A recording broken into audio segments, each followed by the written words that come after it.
Time లేనప్పుడు నిత్య దీపారాధన ఇలా చేసుకుంటే గనక ఇక మీ పూజలన్నీ నేరుగా దేవునికే చేరుతాయి. అవి ఏ విధంగా చేసుకోవాలి అనే పూర్తి సమాచారాన్ని మనం ఈ వీడియోలో తెలుసుకుందాం. కాబట్టి ఈ వీడియోని ఎక్కడ స్కిప్ చేయకుండా ఎండ్ వరకు చూస్తేనే మీకు ఈ విషయంపై ఒక అవగాహన అయితే వస్తుంది. ఆ విధంగా అయితే ఆచరించవచ్చు. కాబట్టి తప్పకుండా ఈ వీడియోని ఎక్కడ స్కిప్ చేయకుండా ఎండ్ వరకు చూడండి. అలాగే వీడియోని చూసే ముందు వీడియోకి ఒక లైక్ ఇచ్చి ఛానల్ని సపోర్ట్ చేయండి.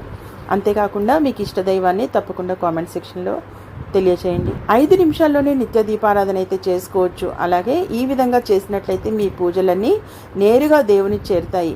అవి ఏ విధంగా చేసుకోవాలి అని అయితే మనం ఇప్పుడు తెలుసుకుందాం. దీపం పరబ్రహ్మ స్వరూపం. దీపం వెలుగులో లక్ష్మీదేవి కొలువై ఉంటుంది. మీ ఇల్లంతా కనకవర్షంతో నిండిపోవాలంటే మన శాస్త్రాల్లో చెప్పిన విధంగా ఇంట్లో దీపారాధన చేసి చూడండి. ఖచ్చితంగా మీ పూజలకు రెట్టింపు ఫలితం అనేది లభిస్తుంది. మీ పూజలన్నీ దేవుని పాదాల దగ్గరకు చేరుతాయి. కాబట్టి జీవితంలో త్వరగా ధనవంతులు కావాలనుకునేవారు కేవలం 5 నిమిషాల్లోనే ఇంట్లో ఎలా దీపారాధన చేసుకోవాలి, ఎలాంటి నియమాలను పాటించాలి అనే విషయాలను మనం ఈ వీడియో తెలుసుకుందాం. కాబట్టి ముందుగా ఈ వీడియో చూసే ముందు తప్పకుండా ఒక లైక్ ఇచ్చి ఛానల్ని ఇంకా ఎవరైనా సబ్స్క్రైబ్ చేసుకోకపోతే వెంటనే సబ్స్క్రైబ్ చేసుకోండి. అలాగే లైక్ ఇవ్వడం మాత్రం అస్సలు మర్చిపోకండి. దీపారాధన చేయడానికి కొన్ని పద్ధతులు అయితే ఉన్నాయి. ఎలా పడితే అలా దీపారాధన చేస్తే మీ పూజలకు ఎటువంటి పుణ్య ఫలితం లభించదు. ఇంట్లో దీపారాధన చేసి ఆడవారు ముఖ్యంగా ఉదయాన్నే నిద్రలేచి ఇల్లంతా శుభ్రం చేసుకుని ఇంట్లో దీపారాధన చేసుకోవాలి. ఇక బ్రహ్మ ముహూర్తంలో దీపారాధన చేస్తే మీ పూజలకు 1,000,000 రెట్ల పుణ్య ఫలితం అనేది లభిస్తుంది. బ్రహ్మ ముహూర్తంలో పూజలు చేయలేని వారు 10 గంటల్లోపే ఇంట్లో పూజ పూర్తి చేసుకోవాలి. అలాగే దీపారాధనను చాలా నిష్ఠగా చేయాలి. దీపారాధన గురించి అనేక విషయాలు వాడుకలో ఉన్నాయి. ఇంట్లో శివునికి పూజ చేసేటప్పుడు శివుడికి ఎడమవైపున దీపాన్ని వెలిగించాలి. అలాగే విష్ణువుని పూజించేటప్పుడు విష్ణువుకు కుడివైపున దీపాన్ని వెలిగించాలి. కానీ ఎట్టి పరిస్థితుల్లోనూ దేవుడికి ఎదురుగా దీపాన్ని వెలిగించకూడదు. ఇక వివాహమైన ఆడవారు తప్పనిసరిగా చీర కట్టుకొని కాళ్లకు పసుపు రాసుకుని పాపిట్లో కుంకుమ బొట్టు పెట్టుకుని చేతులు నిండా మట్టి గాజులు వేసుకుని ఇంట్లో దీపారాధన చేసుకోవాలి. అప్పుడు మాత్రమే మీ పూజలకు ముక్కోటి దేవతలు సంతోషించి మీ ఇంట్లోకి అడుగు పెడతారు. అలాగే ఇంట్లో దీపారాధన చేసే ముందు ఇల్లంతా పసుపు నీళ్లు చిలకరించి పూజ గదిలో ఒక చిన్న ముగ్గు వేసి ఇంట్లో పూజ ప్రారంభించాలి. అలాగే ఎరుపు రంగు వస్త్రాలను ధరించి ఇంట్లో పూజ చేస్తే మీ ఇంటి ఐశ్వర్యానికి లోటు లేకుండా ఉంటుంది. పూజ గదిలో ఉన్న దేవుని పటాలకు గంధం బొట్లు పెడితే చాలా మంచిది. గురువారం రోజున కానీ శనివారం రోజున కానీ పూజ గదిని శుభ్రం చేసుకుని దేవుని పటాలకు గంధం రాసి కుంకుమ బొట్టు పెట్టుకోవాలి. అలాగే ఇంట్లో దీపారాధన చేసే సమయంలో ఒక చిన్న రాగి చెంబులో మంచినీళ్లు పోసి మీ పూజ గదిలో పెట్టుకోండి. పూజ గదిలో మంచినీళ్లు లేకపోతే మీ పూజలకు ఫలితం దక్కదు. పూజలో దేవునికి నైవేద్యం పెట్టి నైవేద్యం చుట్టూ మంచినీళ్లు చిలకరించి దేవునికి నమస్కారం చేసుకోవాలి. అప్పుడు మాత్రమే మీ నైవేద్యాన్ని దేవుడు స్వీకరిస్తాడు. ప్రతి ఒక్కరూ 2 వత్తులతో దీపారాధన చేస్తారు. కానీ 5 వత్తులతో దీపారాధన చేస్తే విశేషమైన ధనలాభాలు సిద్ధిస్తాయి. డబ్బు కొరత ఏర్పడకుండా ఉంటుంది. మీ కోరిక ఏదైనా సరే అది వెంటనే నెరవేరాలంటే పూజ గదిలో ఒక దీపం వెలిగించి దేవునికి నైవేద్యంగా ఎండు ద్రాక్షను సమర్పించి దేవునికి నమస్కారం చేసుకుంటే చాలు. మీ కోరికలు ఖచ్చితంగా నెరవేరుతాయి. అలాగే దేవునికి నైవేద్యంగా ఒక చిన్న బెల్లం ముక్కను నివేదించిన మీ పూజలకు రెట్టింపు పుణ్య ఫలితం అనేది తప్పక లభిస్తుంది. అలాగే పంచదారను నైవేద్యంగా సమర్పిస్తే మీ పిల్లలకు ఎలాంటి సమస్యలు ఏర్పడకుండా ఉంటాయి.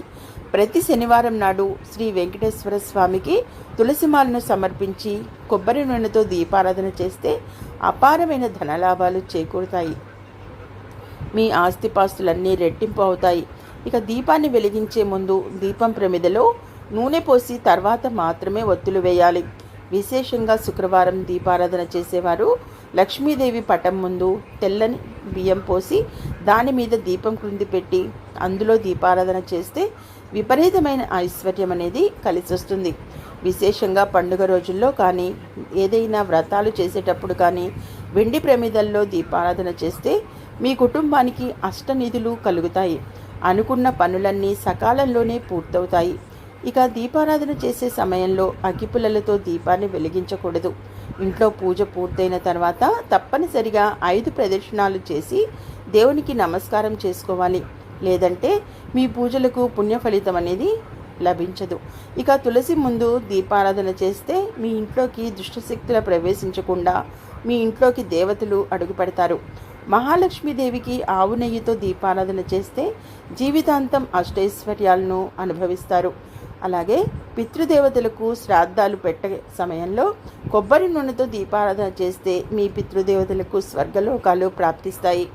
తామర ఒత్తులతో దీపారాధన చేస్తే శ్రీ మహాలక్ష్మి అనుగ్రహం తప్పక లభిస్తుంది. అప్పుల బాధలన్నీ తొలగిపోతాయి. అలాగే అరటినార ఒత్తులతో దీపారాధన చేస్తే మంచి సంతానం కలుగుతుంది. అలాగే జిల్లేడు ఒత్తులతో దీపారాధన చేస్తే మీ ఇంటి సంపద పెరుగుతుంది. అలాగే కుంకుమ నీటిలో ఒత్తులను తడిపి వాటితో దీపారాధన చేస్తే వైవాహిక చింతలు తొలగిపోతాయి. వివాహం కాని వారికి త్వరగా వివాహం కుదురుతుంది. పసుపు నీటిలో ఒత్తులను తడిపి వాటితో దీపారాధన చేస్తే అనారోగ్య సమస్యలన్నీ తొలగిపోయి మంచి ఆరోగ్యం సిద్ధిస్తుంది.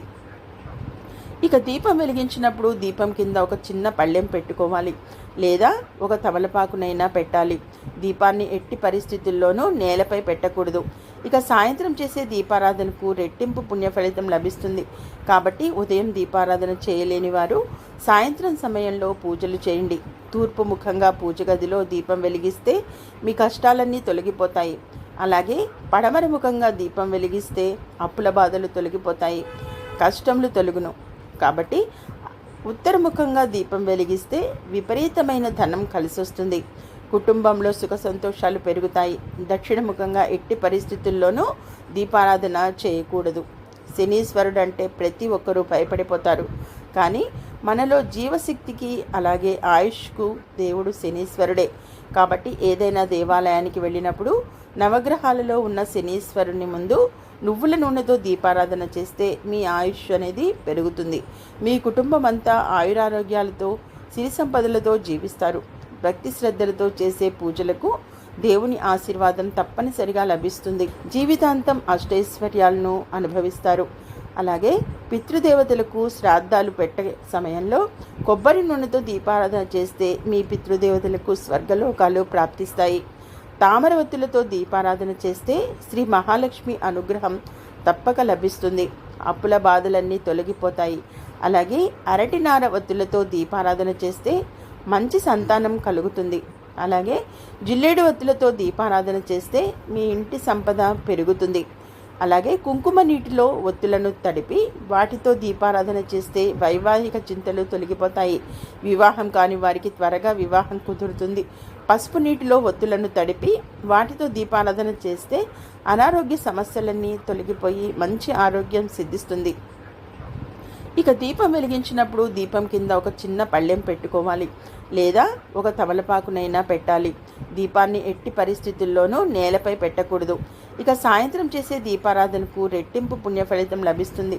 కాబట్టి ఉదయం దీపారాధన చేయలేని వారు సాయంత్రం సమయంలో పూజలు చేయండి. తూర్పు ముఖంగా పూజ గదిలో దీపం వెలిగిస్తే మీ కష్టాలన్నీ తొలగిపోతాయి. అలాగే పడమర ముఖంగా దీపం వెలిగిస్తే అప్పుల బాధలు తొలగిపోతాయి, కష్టములు తొలగును. కాబట్టి ఉత్తరముఖంగా దీపం వెలిగిస్తే విపరీతమైన ధనం కలిసొస్తుంది. కుటుంబంలో సుఖ సంతోషాలు పెరుగుతాయి. దక్షిణముఖంగా ఎట్టి పరిస్థితుల్లోనూ దీపారాధన చేయకూడదు. శనీశ్వరుడు అంటే ప్రతి ఒక్కరూ భయపడిపోతారు. కానీ మనలో జీవశక్తికి అలాగే ఆయుష్కు దేవుడు శనీశ్వరుడే. కాబట్టి ఏదైనా దేవాలయానికి వెళ్ళినప్పుడు నవగ్రహాలలో ఉన్న శనీశ్వరుని ముందు నువ్వుల నూనెతో దీపారాధన చేస్తే మీ ఆయుష్ అనేది పెరుగుతుంది. మీ కుటుంబం అంతా ఆయురారోగ్యాలతో సిరి సంపదలతో జీవిస్తారు. భక్తి శ్రద్ధలతో చేసే పూజలకు దేవుని ఆశీర్వాదం తప్పనిసరిగా లభిస్తుంది.